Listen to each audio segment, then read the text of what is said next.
Welcome to Watching the Throne. A lyrical analysis of Kanye West. My name's Chris Lambert. My name is Travis Bean, and Chris, I have a question for you. What's that, Travis? Can we get much higher?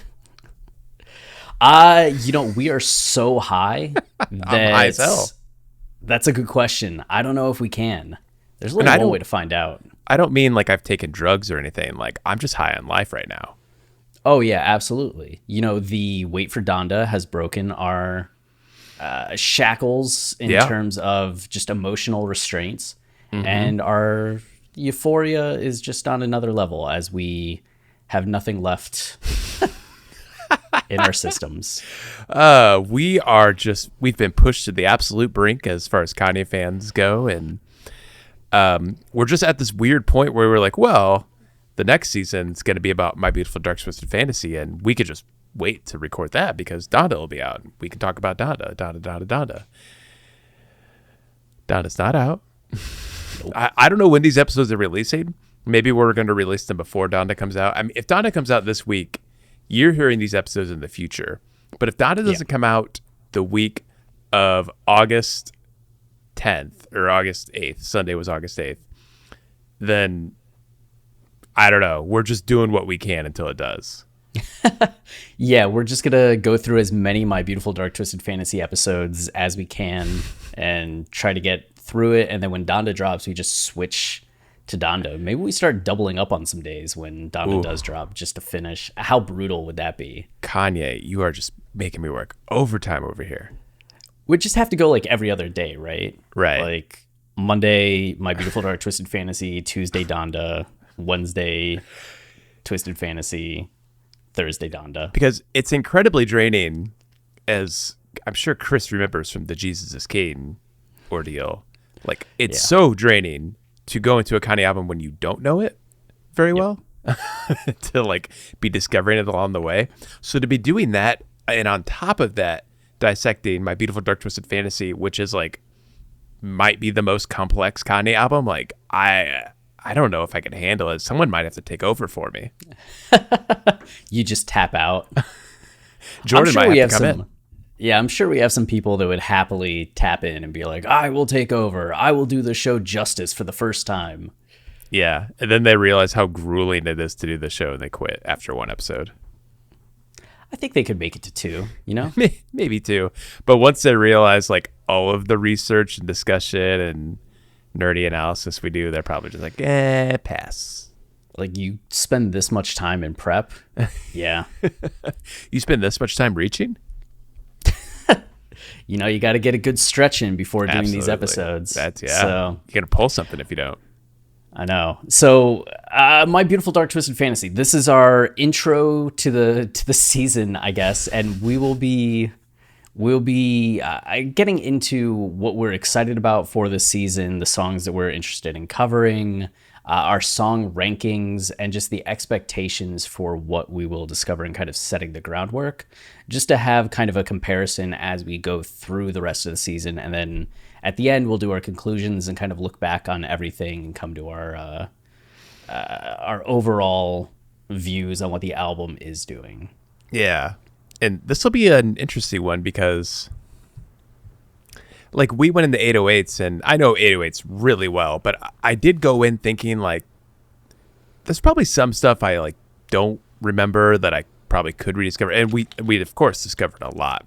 And the first time we went through the album, we weren't going through the samples or anything, so, like, it was just ripe for analysis. Yep. But I just know My Beautiful Dark Twisted Fantasy like the back of my motherfucking hand. Like, I just, like, I remember when it came out, I listened to it nonstop. I have such fond memories of everything that happened during this period. Like, I feel like I know it really well, and I'm sure we will discover stuff, but, like, I'm really curious what the hell we could discover. I mean, the biggest thing, and I think I said this in our 808s recap episode, is that when we first started the podcast, the one that you're listening to, Watching the Throne, we were going the first song of every album, the second song of every album, the third song of every album, after we finished the College Dropout. So the format was a little all over the place. But in those early days when we were going through like the first 4, 5, maybe 6 songs on each album, we weren't covering samples at all. And then midway through, we started realizing like, oh, these samples are meaningful. And the last portion of the albums, we were covering the samples. So I think there's definitely some insight to be gained in the front half of this album in terms of some of the sample nuance, the reference nuance. There are going to be some cool things there. But yeah, this is another one where it's just like,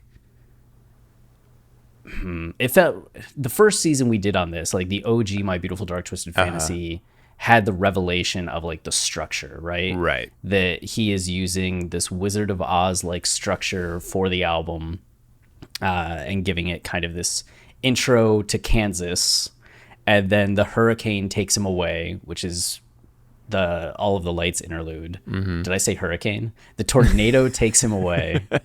How dare you? And then bring up hurricane PTSD over here. Let me just check iTunes real fast. Yeah, and I'll check Spotify. Nope, nothing. No, nothing on Spotify. Okay. All right. So after the tornado, you end up in Oz, right? Which is the start of All of the Lights. And this is when Kanye is really in the fantasy and the dark, twisted nature of the fantasy, which is why All of the Lights is so not Kanye's backstory and life.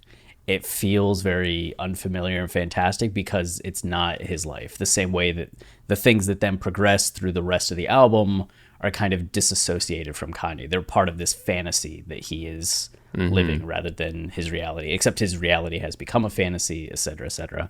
But I think that was a huge breakthrough in terms of what we could, like the main, like large takeaway we could have from this album. Right. It's going to be kind of wild if we find something more groundbreaking than that. Well, I guess what you can expect this season is, because the first time we went through all these songs, I mean, obviously we're redoing all these episodes, so we think we can do a better job, and we are doing a better job. But we mostly stuck to like lyrical analysis. We were dissecting the hell out of the songs, like picking the lyrics apart, like some production notes and everything. But I think maybe something we missed out on a lot, and it was because we weren't as wrapped up in Kanye as we are now and weren't as studied as we are now, is just Kanye's whole story and how this album fits into his entire life story and his discography, like this narrative he's been building throughout his entire discography, and not purposely building, but something that's naturally come about as he's gone from album to album and talked about his life and battled his demons. Every time he releases an album now, like Donda is going to inform, once Donda ever comes out, it's going to inform so much of what we read in My Beautiful Dark Twisted Fantasy. Yep. And moving forward with Jesus and Life of Pablo, like that's what's so awesome about Kanye, is like because he's so open and vulnerable and in the moment, that like it always seems to paint his past work in a different way. And I really think that this time through, we're going to give this album the proper analysis it deserves, from both a lyrical standpoint but also production. But I think we're getting better at that, and because we're talking about samples and everything, but also just like we know Kanye inside and out. Like we're getting better at realizing what these songs mean to him emotionally, how they help us better understand him. Like I feel like we're really going to go to town on that portion of the album this time.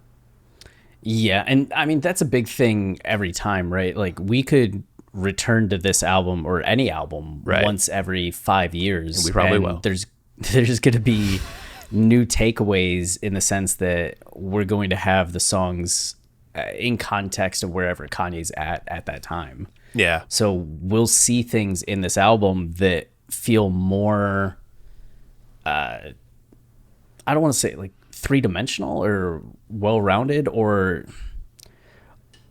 more current than what they may have, because we have a better understanding of who Kanye is in the aftermath of 2018, or in the aftermath of Jesus is King, or in the aftermath of his presidential campaign, or in the aftermath of his divorce from Kim, or as you're saying with Donda as well, and the lyrics that we have on there. And putting these songs in context with that can be really powerful. Like you think about the first time we were going through the discography, we didn't have Yay, Kids See Ghost, or Jesus is King. Right.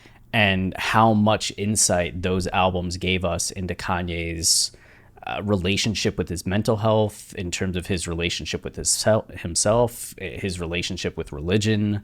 It really does change things when you have the context of Jesus is King and you're talking about the life of Pablo, rather than when in 2016 when we're just talking about the life of Pablo as like the end at that point of Kanye's discography and not knowing what's going to come next. So it's that kind of thing where with My Beautiful Dark Twisted Fantasy, we now have 11 years more of Kanye data, I guess, to start which applying we keep it to the we track album. in a spreadsheet. We do. Just like breakfast today. Kanye ate lemon herb chicken. No, I don't remember what. For breakfast, a lemon I've herb been chicken omelet, maybe. I've been following Chef Willie Wallace on Instagram, who's Kanye's chef at Mercedes-Benz Stadium, and he's just, his last like Instagram post story, lemon herb chicken is what he was making for them. Is this when Chief Keef isn't making lunch? I guess it was Chief Keef making lunch. Wasn't that what I read? Oh, maybe I read that wrong. I that's what I thought I saw, but maybe now that I'm saying that out loud, that seems insane. Yeah, I have no memory of that. But what'd you say this guy's name was?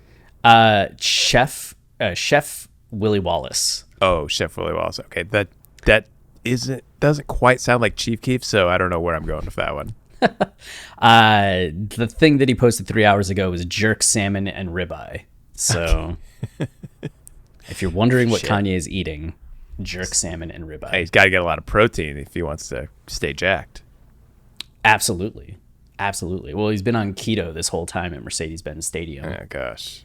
So yeah, you're totally right, though. Like, all that stuff, like, I can't even... Man, so much is to be informed. Like, like, the whole bipolar disorder. I feel like that's going to come up a lot in this season. Of course, religion, like his relationship with God and all that. But obviously, Kim, too. Like, the album ends with a poem he wrote to Kim. There's just so much ground to cover. Yep. Which it'll be a blast. Yeah. So for this album, you talked about, you remember this rollout, you were into it. At like what stage of Kanye fandom were you at this point when My Beautiful Dark Twisted Fantasy came out? That's interesting to think about because like I was deep in Kanye at this point. Like, okay. I as I've discussed many times in this show, and people are sick of hearing about it, I would play Kanye whenever I went on a run, and it was like exclusively what I listened to when I ran. And I was running like 8-10 miles a day and just go on these really long runs and put Kanye on shuffle. And it, like, was pretty, like, maybe wasn't in Kanye album mode so much, even though I knew the albums well. Like, I knew what songs came from what albums, but I wasn't a Kanye fan maybe in that sense, where I, like, had my allegiance to an album, or I thought, like, 808s was like, oh, what happened to the old Kanye? Like, I wasn't like that. I was just like, Kanye's awesome. Like, I love his music, and I'm just going to play it when I run. But then My Beautiful Dark Twisted Fantasy, I would say that's when I went into Kanye album mode, where I was like, whoa, front to back, like, this album is just like something I've never heard before. And, I remember, Pitchfork is whatever, but like when they gave it a 10, like that was a big deal. All these outlets are giving the album a perfect 10. And I was like, suddenly it was like, oh, my favorite artist is like adored by everybody, even though he's been vilified and like, he's an outcast of culture right now. It was like this weird time where like it was fun and exciting to be a Kanye fan, and I really leaned into it. And I've never looked back since, but we met around that time, and like we were both huge Kanye fans. It was probably a couple years after this came out, right? We met up. It would have been 10 months later. We started talking, I think, like August of 2011. Oh, wow. Okay, so there you go. So like I think we almost immediately connected on Kanye. We were both like, Kanye. Sometimes you could just sense it with somebody on the blogosphere. Yeah. Right. So I was just in it. I've just, like I said, I've listened to this album a million times, but like over the years, like I just discovered new things about each of these songs. Like it's just an album that's never stopped giving for me. Nah, that's a great description of like never stop giving. Like every time I go back to it and listen through it, I'm just like, yeah, Yeah. I mean, he did it. it still feels amazing every time. It doesn't feel like old. It doesn't feel like too familiar. Yeah. Like I don't want to skip anything. I'm just kind of like put right back in the space of wow Yeah. every time that I listen. Were you following the Good Friday rollout? See, again, not really. Like, I wasn't that kind of Kanye fan, I guess. Like, Okay. I really liked him, but I guess I've never really been that kind of fan of anybody where I'm like constant. I mean, I guess I am with Kanye by default now because I have to be updating people on stuff, but yeah, no, not really. Okay. And then I guess we'll get into like favorite songs in that when we get into favorite you want songs. to talk about your story with the album? Yeah, I had been living in Australia from September of 2009 to June or July of 2010. And I gotten back home. And when I was in Australia, I didn't have internet in the apartment that I was renting. Like I just had a room in this dude's apartment in Coogee Beach in Sydney. And if I wanted internet, I had to go to like an internet cafe, which there was one in a video rental store and there was one in a little convenience store. And sometimes the guy there would let me use it for free when I was coming back from like Subway at 1 a.m. because I was working at Subway at the time. But I was getting to listen to a lot of, like I couldn't download things, right?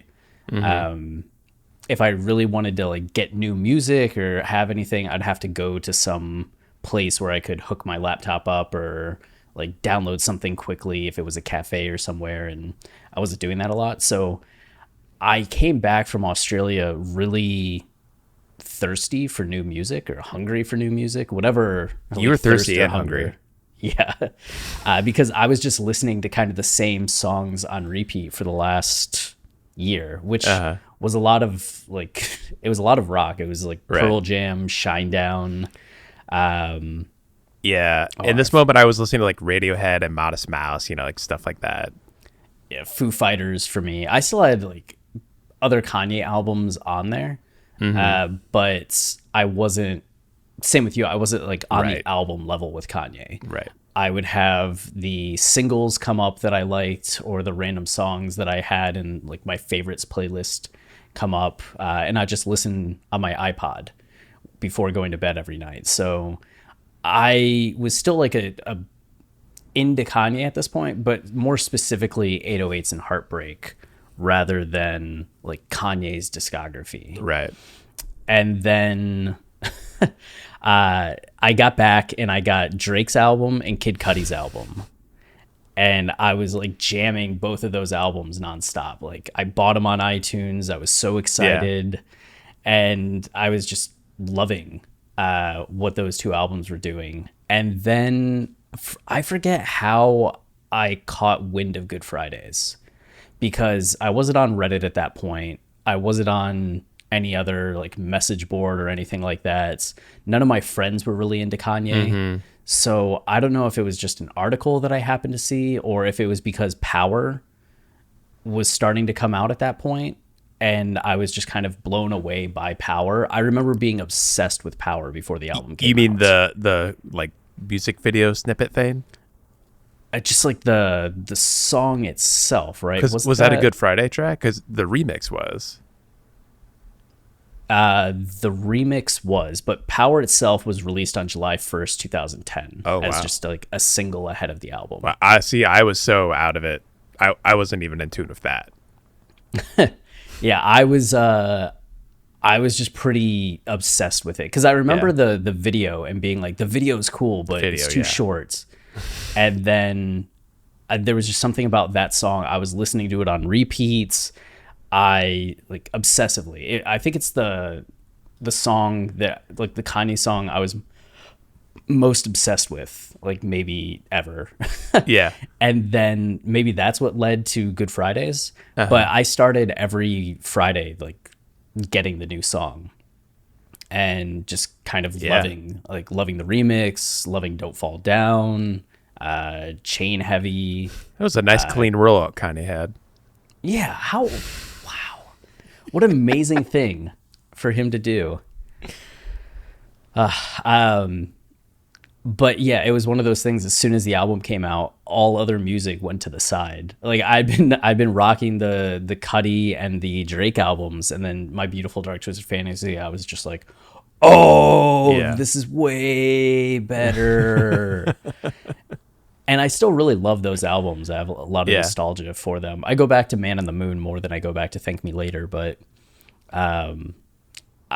this was on repeat for me, I think, until Watch the Throne came out. Like, Yeah. this was kind of the only thing I was listening to for close to a year. And did you have friends who were into it too? No, Okay. no. Yeah, no. I didn't really either. I had one friend who was like, because I was pretty caught up in like music culture generally, even though I wasn't really following Kanye that well. Like I would go to like Rolling Stone and Pitchfork and like read news and stuff. Yeah. But again, I was mostly into like rock, like you, and and knew about hip hop and like radio stuff, but like didn't really care that much. But I did have one friend who was just like, oh yeah, this Kanye album's pretty good. But Lauren, who I had been dating for a couple years at the time, like we both became obsessed with this album. And I have this really fond memory that we went to play ping pong one day, and I was like, Lauren, like that, if you listen to the new Kanye album, she's like, no. I was like, we got to hear it, you know? So we were in this little rec room, and I just put my phone on the edge of the table while we're playing, and we're listening to it that way. And you know, this little tiny shitty phone is probably like an iPhone 4 or something back then. Like even listening to it on that, we were both like, I just have such a fond memory of that moment because we were both vibing with it. Like that's how powerful the music was. That's awesome. Yeah, Man. Yeah, what like a nice, like, just crystallized moment that is. yeah. It's just nice to be able to share that. I mean, it's cool to be caught up in the hysteria of such an incredible album dropping, but to have people with you who are also into it, like that's what added to it for me. Like I felt like I was really part of something in a way that like Yeezus isn't. Like Yeezus, I have fond memories because everyone hated it and I loved it. And I was like, I'm the only one who gets Kanye. But it's also really cool to when everybody loves an album. Like everybody thought this album was the shit. And I was just like, I was a Kanye fan before this happened, so this is awesome. Yeah, I remember even, let's see, I was what, 23? And one of my best friend's younger sister, who was still in high school, was just like, do you like the new Kanye album? And I was like, yes. I was like, oh, well, like, that's cool. Like, even like my friend's younger sister is in love with like Runaway and thinking Runaway is the like this amazing song. My friend didn't. My friend was Still just thinks like, Kanye's no. a douchebag. Yeah. But it was cool to see all the praise and acclaim. It felt special. Like the album itself felt special, but the reaction to the album also felt special. It's just like everybody.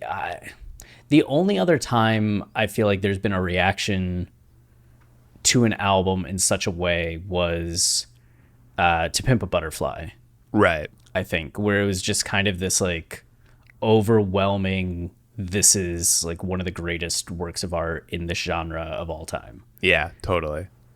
It's God, what was I gonna say?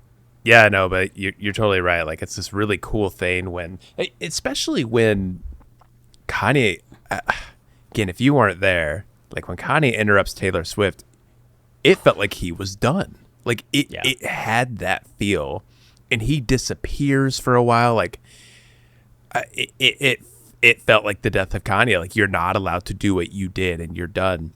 For him to go from that to being universally praised, like that's how good this album was. Like that's how undeniable it was. Yeah, and he knew it. That's exactly what he Yes. set out to do, which he's talked about. Like, Which will be interesting to talk about this season. yeah, I wanted to remind people like what it is I do. Man. Okay, so that's where we were with the album at that time. Yeah. And then I don't know. Do we want to get in song rankings? Is there anything else that you want to talk about up front? I guess the last thing would be I love every Kanye album, and like I think pretty much every album's a 10, like legitimately a 10, and mostly because of what we do in this show. Like I know him so well that like I was like, oh, Jesus is King is like crystallized in my mind. Like I know exactly what he's doing in that, and it's so fully realized like it's a 10. But this album and Jesus and the Life of Pablo, like those three, like we're now in the mix of albums that I'm like, this is just untouchable territory, like beyond my personal rankings. Like if you don't think these albums are the greatest things in the world that you could listen to, like that's how much I love these albums. Yeah, these three, same thing, right? Like Kanye's discography is my favorite discography of all time. Kanye albums are my favorite albums of all time. And a lot of that is, of course, what we do on the show, but it's just he as an artist is doing exactly what I hope everybody else would do. And it's like sometimes they do. Like Green Day is one where I adore American Idiot. Like American Idiot is one of my favorite albums of all time. It's a narrative album. It's dynamic. Like the journey that you go on from start to finish, I think is really like cool. The fact that it's essentially just like the album version of Fight Club is also pretty cool. But I don't like other Green Day albums in the same way, right? I don't even know if I'm like a fan of other Green Day albums. So there are moments in like other artists' discographies where I'm just like, this is amazing, this is great. Like it can reach the level that I feel for Kanye stuff, but like nothing reaches the level that these three albums are on when it just comes to like grandeur, depth, greatness. I mean, it's just, they're triumphant, they're dynamic, they're beautiful. The fact that each one is so different from the other, right? But yet you can see a thread moving through them from My Beautiful Dark Twisted Fantasy into Yeezus into The Life of Pablo, that it plays out like a trilogy is amazing. Yeah, that's the other weird thing is like Kanye says this album was his backhanded apology, where like he knew he needed to make it to get in everybody's good graces again after the Taylor Swift incident. And in that way, like I wonder if this album is, he connects least with it. Like he doesn't want it to be recognized as his greatest work. And I know that about him, and like I can even recognize it while I'm listening to it. I'm like, oh, Kanye's just trying to make Citizen Kane of music here. Like he wants to create something that you listen to in awe and like can't believe it exists. Even though he doesn't have like quite the personal connection to it he does, or like Jesus and Life of Pablo. Even with that in mind, like I still love the hell out of this album. Like I guess I fell for it. Like if that's what you were trying to do, if you were just trying to make something that made me feel good and, you know, see the light, like you did it. Yeah. Even though it's a tragedy, it makes you feel good. Yeah. That's how good it is. That's just the power of the music. I mean, the music is so gorgeous. You could have no concept of what the lyrics are doing throughout the entire album and just be like, I am very satiated. I'm satisfied. Yeah. That was a great experience. I love it. All right. Well, song rankings? Yeah. So are we going back and forth, or are we just going to list them off? I like the back and forth. Okay. I like the drama of it all. All right. So you want to go first? Yeah. And we are discounting or taking out Who Will Survive in America and All of the Lights interlude. Yeah. They're just focusing more on the songs. We'll just say Who Will Survive in America is connected to Lost in the World, and the interlude's connected to Follow the Lights. Okay. Sure. So number 11 for me, which will immediately, I feel like every one that I name is going to upset someone. We love all of these songs, by the way. Like there's not a single song of this album that I wouldn't play for like 3 hours straight. No, and I'm happy every time I see any one of these songs come on, including this one. Just because it's at the bottom of the list doesn't mean that I think it's not a great or amazing song or like top tier, but it is so appalled. It is for me as well. Yeah, and that's nothing like I absolutely understand why there are people that love and adore So Appalled more than most of the others. It's amazing to have Jay-Z, Pusha, RZA, Swizz Beatz, Sci-Hi all on a song, giving the dynamic verses that they're giving. It's just at the end of the day, I really like more Kanye in my songs. Right. So the fact that this has the least amount of Kanye of any song on the album automatically kind of, puts it like near the bottom to me. Man, it is such a good song though. Like everybody's verses are awesome. I can quote this. I can quote every line from this song. Like it's great. I love the beat. I love its place in the album. But yeah, I mean, I think more than anything for me, like I'm just least interested in the most traditional things Kanye does. And it's so traditional to do like a posse cut like this with like a laid back beat and people are just kind of doing their thing. I guess that's all it really comes down to for me if I have to put something at the bottom. Yeah, I will say the special memory I have of this song is that I would have this playing a ton, this album playing a lot while driving my mom places. Like if we were driving, most of the time this album would be playing because I'd often take her car over like my car. And I had CDs in both, which is like over the top, but this was the song that she would sing along to the most. Really? Like she'd always sing the chorus, like one hand in the air if you don't really care. And this is the one that she'd kind of like ask me questions about the most. Oh, wow. Yeah, I always admire that. And I do love what it's doing in terms of like this album, like at this point, you're saying its place on the album, like getting into the excess of the dark twisted fantasy. And it sells that excess really well by being so excessive. Oh, God, I'm just looking ahead of this list. You can't properly rank all these songs. Like this is ridiculous. No, especially my number 10 might even make you mad. I feel like I know what it is. Yeah. All of the lights. All the lights. I had a feeling you're going to put it near the bottom. Yeah. Definitely not my number 10. Yeah, definitely not. I don't know what it is. I just don't get quite as excited. Maybe it's like the Fergie portion, which that feels mean. Like it's like I don't barely part of the song. Yeah. I don't know what it is. Like I love the production. I love the refrain, but I just don't have the same amount of excitement for this as I do for like every other song in the album. Yeah.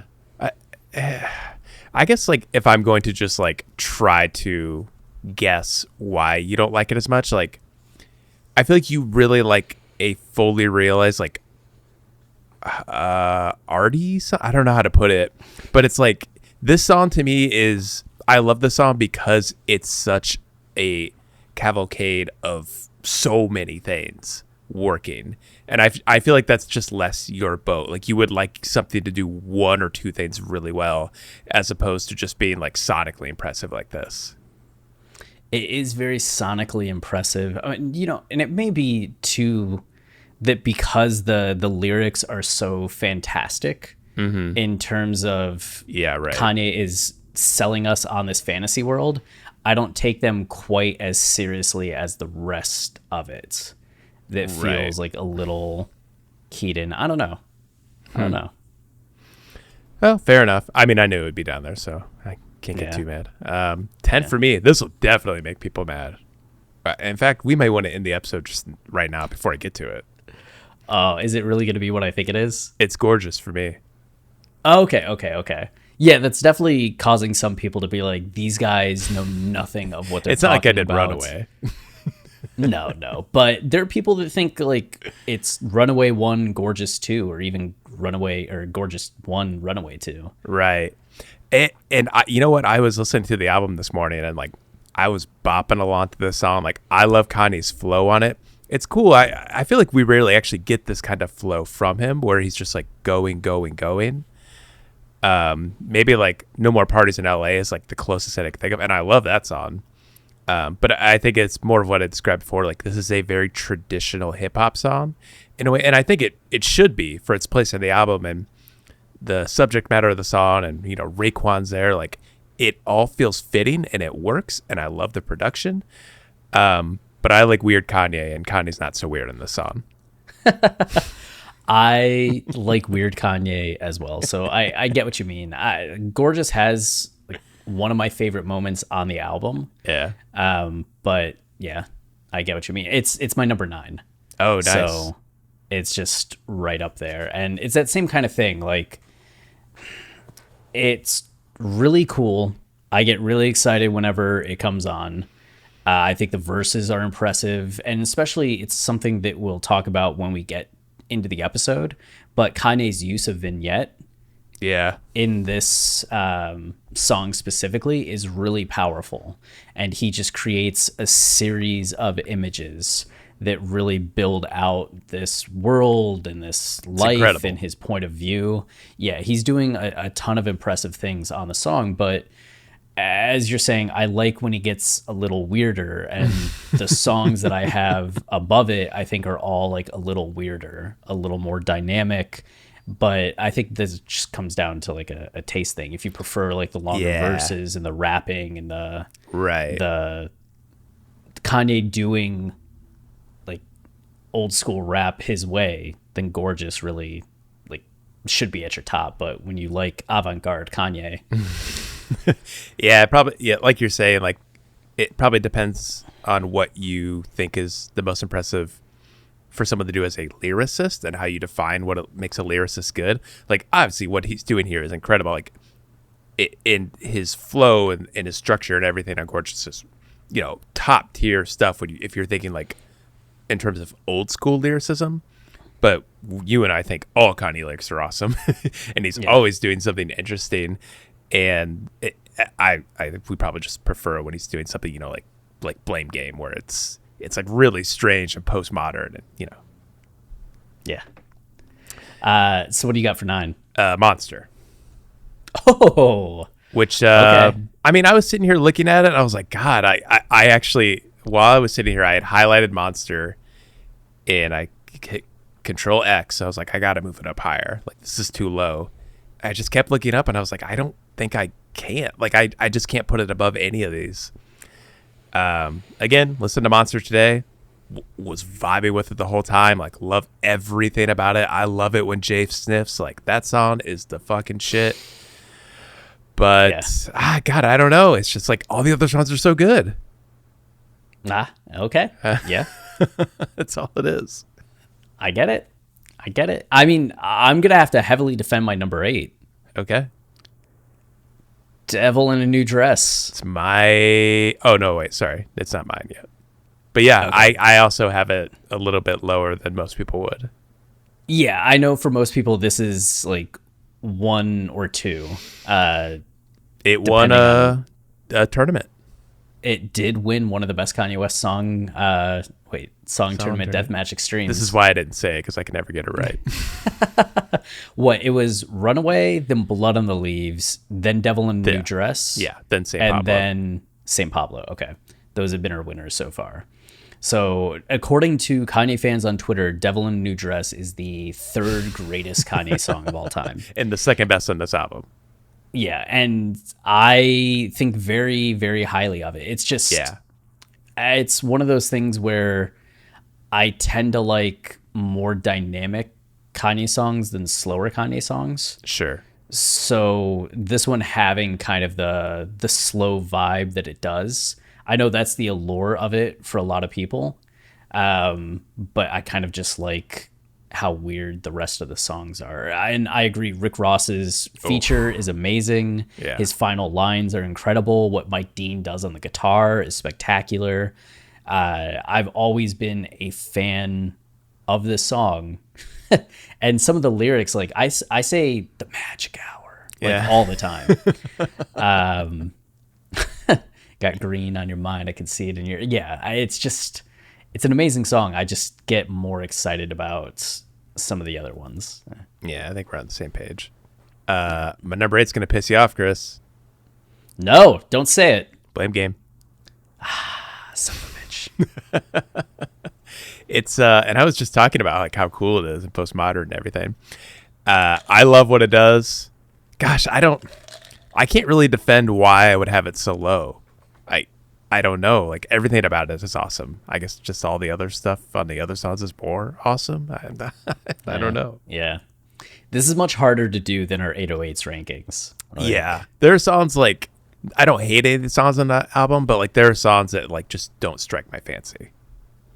Yeah, that you're like, this is a good song, but it's like a tier B where the others are like tier A or what's above. Is there S. people go like tier A, tier S? Yeah, why is S the top? I guess I don't actually. God, we sound like such old people. I don't know why S is always the top one. Superior? I don't know. Maybe weird. Okay, Man, so the outros. I love everything about Blame Game though, and if you put on headphones, God, maybe I would put it at number 7. Like the way those voices bounce around and the voice manipulation and the outro and how sad it is. God, it's so sad. I love a sad Kanye song. Oh, yeah, wow. It's just so good. it is Number 8. You're number 8. Well, so at 7, and I could see like an argument of moving Devil in a New Dress over this, but in the moment I put Dark Fantasy at number 7. Oh yeah, Dark Fantasy is awesome.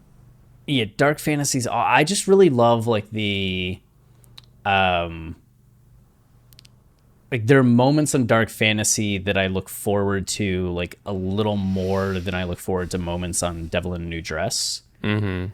So it's like I think I have Devil in a New Dress, like my overall vibe with it is higher than my overall vibe with Dark Fantasy, but I think the peaks of Dark Fantasy I get more excited about than my like favorite parts of Devil in a New Dress, which is why I think I put it up there.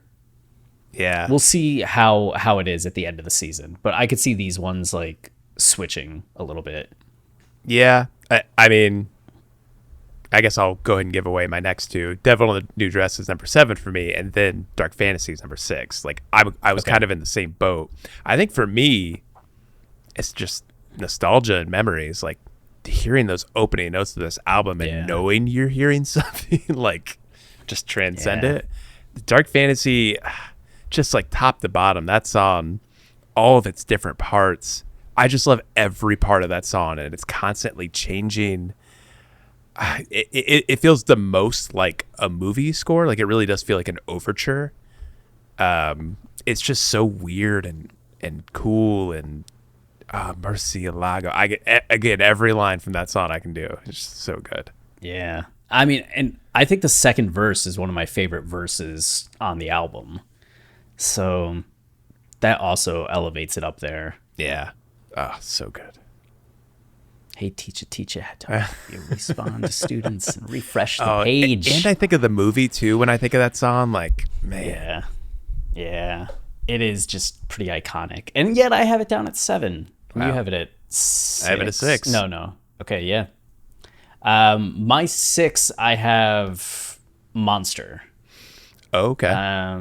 So right in the middle, which I think you get more Kanye than you get on So Appalled. So the math checks out. You do. That gives it a leg up. Mm-hmm. And I think why I have it over songs like Devil in a New Dress, Dark Fantasy, Gorgeous, which I think a lot of people would put above Monster. Mm-hmm. I just find Monster to be like a little more dynamic and weird. Like the Rick Ross portion, I really love. Like I love Jay's verse. I know people clown on Jay's verse. Oh, it's so good. I find it so cinematic and like on topic. I don't know. Like, yes, listing monsters is weird, but I feel like he's listing them off and then being like, but look at what I do as like a monster. I feel like people who hate on the J-verse don't realize he says rape, pillage, village, women, and children. Like, holy shit, he went dark with that one. Right? Oh, right? So awesome. And that he sniffs? The sniffing is... The sniff, oh my gosh, yeah, the best. Yeah, I smell a massacre. Amazing. And then Nicki's verse is also always awesome. There's just like...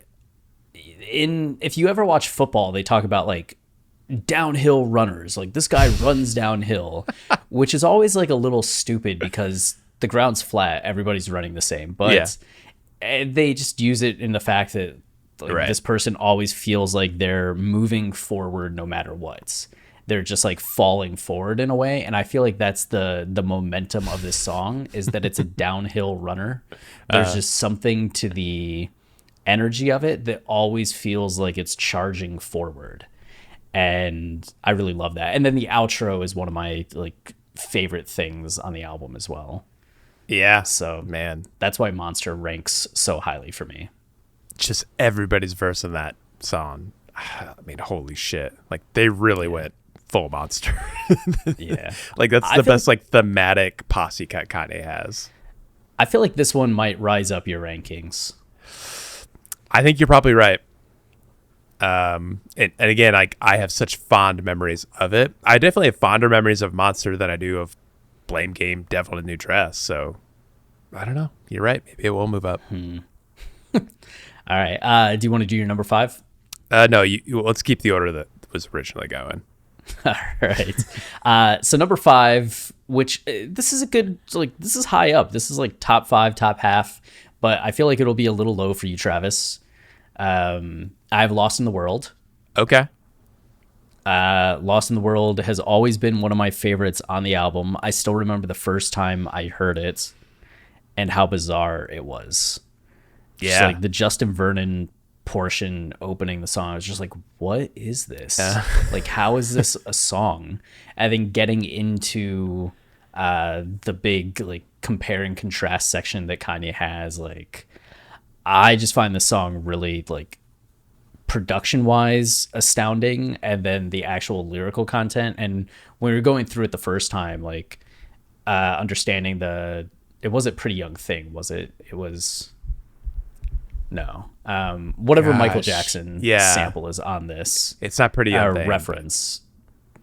The reference that he has and how that contextualizes the song as well. There's just so many cool things going on in this song that to me it feels like pretty special. And it's, I think in Kanye's discography, and maybe this is a bold statement to make or a little bit of a hot take, it's the closest in feeling I get to Streetlights. Interesting. In just terms of like a song that could like give me the kind of feeling that Streetlights gives me. Interesting. Yeah. I mean, obviously I love it. I guess I'll talk about how much I love it when I get to my ranking, but I totally vibe with what you're saying. It's interesting to compare it to Streetlights. Like, I guess it does have a similar energy, like the sound and the build and like the succinct lines. Yeah, I'd never thought of that, but that's cool. 5 for me. Gosh, what you got? I'm just scared to say whatever it is every time. 5 for me is Power. Okay. I mean, Power. It's the 5th song on this list, and it might be the 5th best song ever. Like, it's just like that's how good all of these songs are. And again, fond memories of Power. Like, I remember that music video and being like, "Oh man, what is this shit? Like, this is incredible." Lyrically, it was like, to me, this is like the height of Kanye.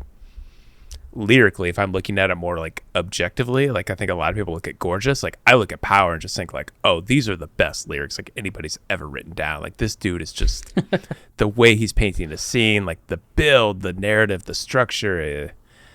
Oof, man. Yeah. Do you remember? Were you watching the Power Saturday Night Live performance? No, not at the time. I wouldn't have, but I'm sure I've seen it since. Yeah, I'm sure you have. I remember watching it because I was so excited just to hear Power and being like how blown away I was when he changed the lyrics. Because he talks about like the writers of SNL on the song. Right. So I was just like, is he going to perform like Power? Like, how is he going to do? And then he changed the lyrics. And I was like, oh, do I have to learn all these new lyrics now? And yeah. I downloaded that version when I found it online. It was just like listening to that, thinking that was going to be the new album version. And then do you remember what he said? Was not. Yeah, there's definitely the lyrics. He talked about, I think he talked about like New York and 9/11. Oh, wow. I got to check this out. Yeah. Okay, wait, here are the lyrics. Okay. The Brown Hero live from Ground Zero. Yeah, that's what I remember. Machine Gun Flow, Made of Ghetto, Ross Perot. And this is Disestablishmentarianism. With my night goggles on, yeah, military vision. And it's still a very Christian way to think about living when you praying for freedom because your mind been in prison because they trying to control every single big decision. You ain't effing the system, then why the F is you living? Look, dog, you can cop whatever suits you on, 3-piece, cufflinks, and the accoutrements. They've been feeding us ish without the nutrients, so I'm back with another hit to let the truth be known. And your boy's still fresh with the Gucci on. The Italians sure know how to make what the Moolies once. No, lost my flow there. And they really can't take what dude be on. I be on the same thing till you prove me wrong. So that was the alternative second verse. Yeah. Not quite as powerful as like my childlike he nailed creativity is honestly being prodded by these grown thoughts. Reality is catching up with me, taking my inner child. I'm fighting for it custody. Now there's responsibilities that they entrusted me as I stare down at my diamond encrusted piece, thinking, Power's 4 for me. Oh, okay. So I thought it might be higher for you. I thought it would be too. I mean, 4 is very like that's pretty high. rarefied air because I think you know how much I adore this song. Yeah. And hopefully people that have listened to the show for a long time know how much I adore this song. So the fact that I have it at 4 just says how much I love the songs that are above it. Yeah. I find Power to be one of Kanye's like most thought-provoking and like essential songs. And the fact that he didn't like it or thinks that it's like pandering is just amazing to me, because you talk about like how So Appalled or Gorgeous feel a little more traditional in the sense of like hip-hop songs. I don't think about Power as like very traditional at all, especially with just like the size of the verses, like the sample that he's using, the outro that he has, the actual lyrical content, and how daring it is. What a song. What a song. Awesome.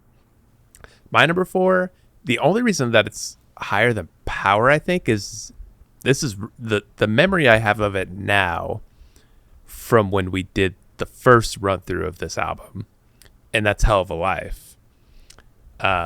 Just realizing what that song's doing and how it ends with Kanye, like he was never really dating a porn star, like he's just envisioning this life with her while he watches her on a television set or a computer or whatever. Like it just brought such an image and feel to the song that I've never been able to shake off. Like every time I hear it, I used to hear it and think like this probably would have been at the bottom of my rankings for this album, and I think it probably is for a lot of people. Like I found it to be just like, especially coming after Runaway, just kind of like manic and simple. I don't know. I can never find my footing with it. But after that first episode we did on it, like I've just had a really special relationship with this song ever since. Hell, I could even bump it up to number 3. Like to me, this is like kind of that area of Kanye music, like I just understand and connect with on a level that I don't do with most music. Beautiful. Yeah. Beautiful. Yeah, that episode was, I just remember it being like such a trip. Yeah. Because that was just one of the ones where like even during the prep for it, we were just like freaking out. Yeah. Like, is this happening? Like, this is happening? This is happening? And then it was cool that like our theory about it, like Cole ended up like referencing in the dissect season, was like, yeah, this is. So I thought this was like a first major win for us. Yeah. Like Hell of a Life, in terms of like, we discovered something in the discography that is going to go down as like the primary way to read like this song. Yeah, totally. Love it. Yep. Okay, so number 3 also will probably annoy people, even though it's top 3, is Runaway. Mm-hmm. Which I'm sure there's some people being like, wait, what's left on Chris's list? Are you kidding me? But yeah, Runaway at number 3. Again, I think Runaway is like it's Runaway. It's Runaway. I have Runaway in my top 10, which also means the other songs are in my top 10. So I just I think Runaway is amazing. It's awesome, but there's just like, to me, a little more going on in the other two songs I have on this list in terms of just like Kanye content, dynamics, scope, scale.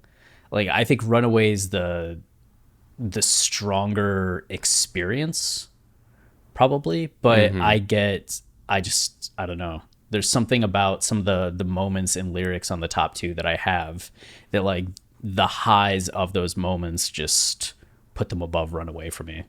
Yeah. But like you said, like when you're hearing Runaway, you know you're hearing something special. Like everybody knows it. Yeah. It's transcendent. Yeah. Number 3 for me is All of the Lights. Okay. Yep. It's a song that, like, man,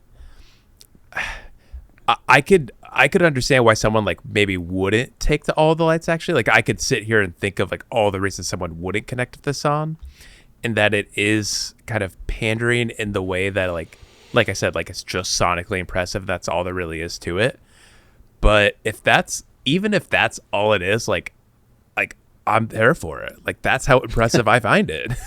I just like, I don't think there is another Kanye song like this that goes like balls to the wall this hard, has so many different features and people involved, has so many different like parts to the narrative of the song.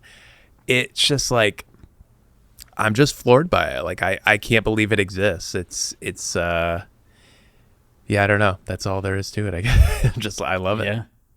Though I feel like if you were doing this list a few years ago, All of the Lights would have been number 1, right? No, it wouldn't have been number 1. I mean, I've always loved it, but I think I've just kind of grown in my love for it. Like, I feel like I love it more and more every time I hear it. I would have sworn there was a period, probably like before Pablo or right after Pablo, where you had All of the Lights as like 1 or 2. You could be right. You know, that was back in the day. Oh yeah, it's been a minute. That was an old Travis. Yeah. Clear sign that I actually am, this is not a joke anymore, truly getting old. My number 2, I have Blame Game. Oh, I thought it was going to be the other way around. Yeah, no. I got Blame Game for number 2. Wow. Which probably shocking to a lot of people, but like when I was listening to this album for the first time, as striking and stunning as all of these songs were leading up to Blame Game, there was just something so much weirder about Blame Game to me. Well, yeah. I had never experienced a song that used headphone space the way that Blame Game did. Yeah. Which I'm sure there were other songs that had things like for sure. jumping back and forth between the ears, right? But not many that I had been listening to, at least to my knowledge. So there was just something with like how nuanced and dynamic that was that just blew my mind. But then the emotion of it in the aftermath of Devil in a New Dress, Runaway, and Hell of a Life, it just felt like such a payoff building on those songs. So for someone like me that's so into narrative and intercontextuality, it's not just hearing the song on its own, but hearing the song in terms of like the album.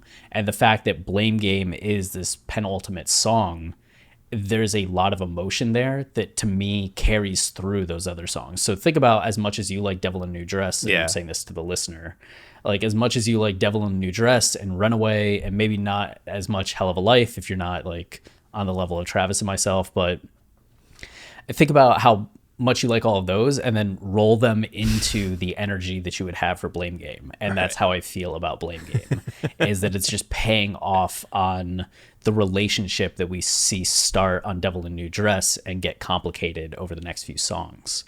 I just think that it's dark and moody in the way that I want a song. It's dynamic in the way that I want a song. And I've never once skipped the outro. I listen to the outro every single time. I think it's amazing. Yeah. It's just, I find it to be such a unique and special song. Yeah, you're totally right. Because, like, yeah, obviously music has done the headphone thing for forever. Like, the Beatles did it. like it's not a new technique. But I think you're hitting the nail on the head in the sense that I think sometimes that can feel not like inconsequential. Like it's just something you do that it sounds cool, like it's impressive, and it can be sonically important to a song. But the fact that like it pays off on something narratively and builds in the emotion of the album, that's the album long like emotion that's building. Like that's, I mean, Kanye's just in another class. Yeah, he really is, right? Man, He's got a belt in two classes. All right, number 2 for me is Runaway. Yeah, I think we're on the same page. Like Runaway is just, I mean, I don't even know what I'm supposed to say right now to describe Runaway. It's its own thing. And the only reason I have a song above it is because of the nostalgic value it has and how the kind of connection I have with it. But if I'm going to objectively pick a song that sounds the best, that can stand the test of time, that should go in a museum, you know, Runaway along with the video, I mean, my God, the song is just like endlessly rewarding. Yeah, like if we're going like not our subjective rankings, but picking like objectively what like we think is the most like well-rounded and important song, it's Runaway. Like, what's the absolutely. Shake It Off of Kanye's career? What's the Runaway of Taylor Swift's career? I guess it would be, gosh, I don't know. We're gonna have to poll the listeners on that one. I'm actually gonna like tweet right now. What's the Runaway of other artists like discographies? Artist discographies. Okay. I guess if Taylor, it could be State of Grace. I don't know. We're gonna have to find out. All Too Well, actually, I guess I would say. I don't know why we're talking about this. Yeah. Okay. So you got Runaway at 2. Yeah, Runaway 2. Okay. And then for me, number 1's Hell of a Life. Yeah. I've always loved Hell of a Life.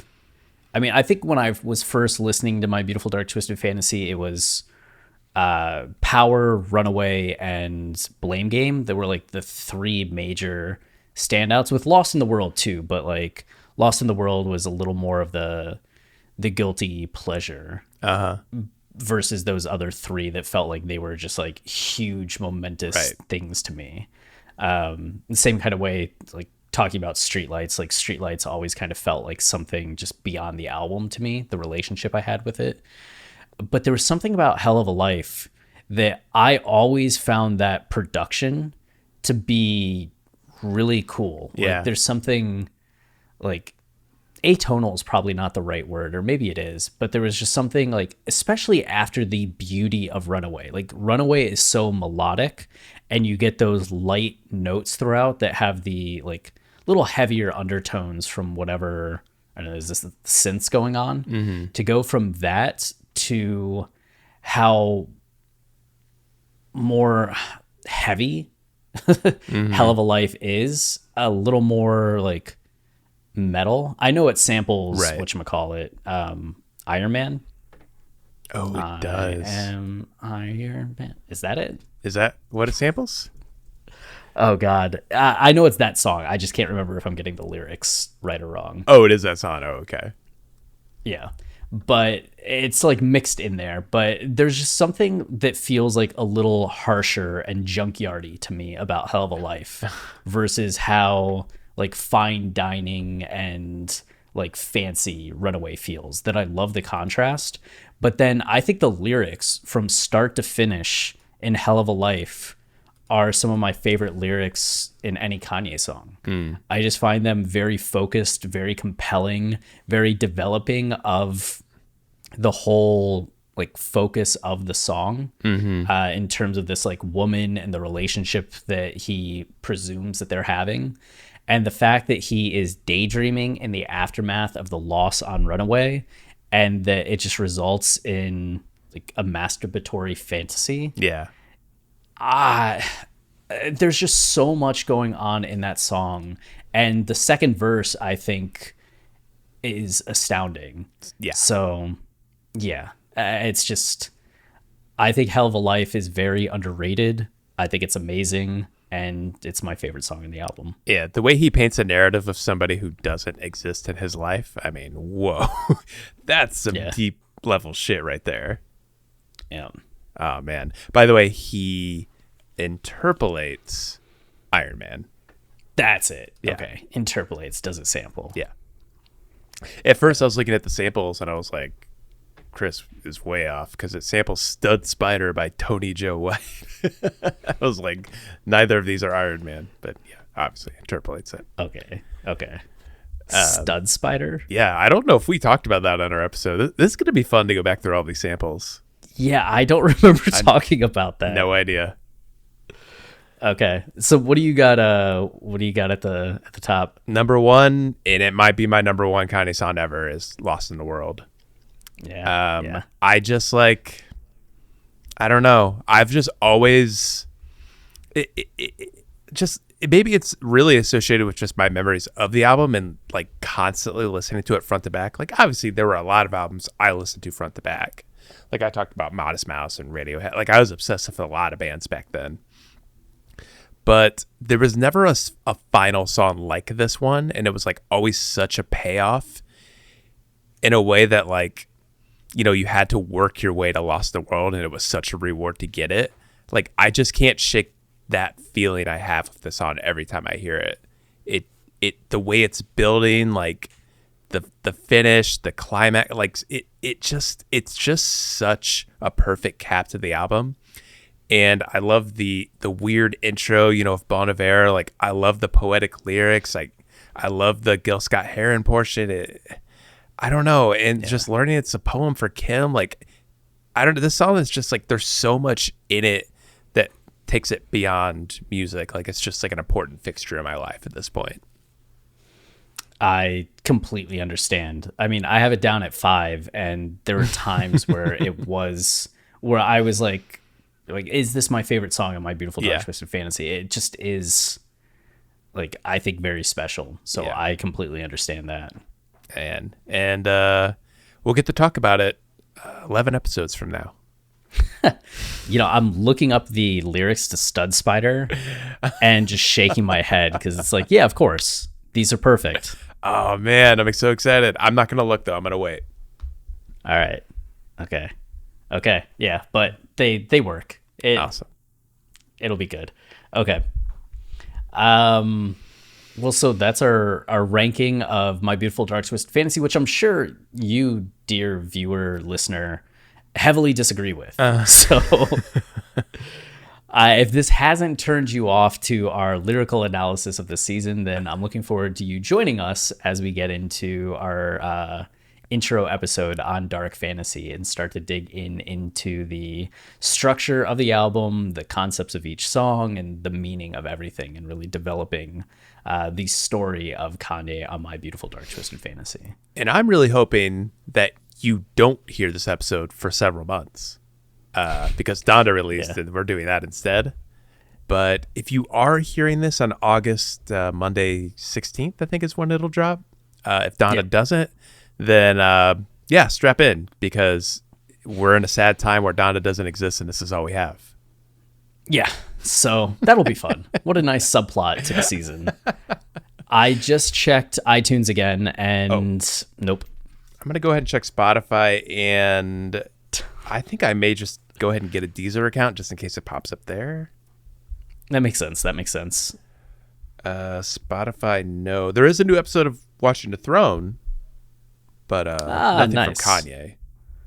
I've heard good things about that show. Also some bad things. Yeah, mostly bad. Like 90% bad, but that 10% sounds awesome. You know, it's funny. Donda on iTunes has 3,497 reviews, and My Beautiful Dark Twisted Fantasy has 190. Are you kidding? Yep. Oh, wow. Yeezus has 140. The College Dropout has 107. Oh, wow. Jesus is King has 5,237. Watching the Throne is 516. So we're beating My Beautiful Dark Twisted Fantasy. Yeah, we have more reviews than My Beautiful Dark Twisted Fantasy. We might have more 5-star reviews. No. Oh, wait. Actually, I think we do. Yeah, because I mean, the max 5 stars that My Beautiful Dark Twisted Fantasy can have is 190. It has some 1 stars. Oh, really? Well, so do we. So it looks like there's like 80% 5 star, and then a few like 4, the next most 3, and then 2, and then like 20% 1 star. That's exactly what ours looks like. Okay, nice. So basically, we're on the same level as Kanye. There we go. There you have it. Maybe even Proof. slightly above. You heard it from Travis. He said it, not me. Yeah. I mean, you are part of the show, though, and I could tweet it out, and it would just become your opinion. I mean, that's true. That you could do that. All right. I'll think about doing that, but we'll see. All right, we'll see. All right. Well, then, looking forward to the rest of the season. Oh, man. Yeah, I can't wait. I can wait. I would prefer to wait because I want Donna to come out instead, but if Donna does come out, I can't wait. Yeah, of course. Makes sense. Okay. Stay wavy. Keep it loopy.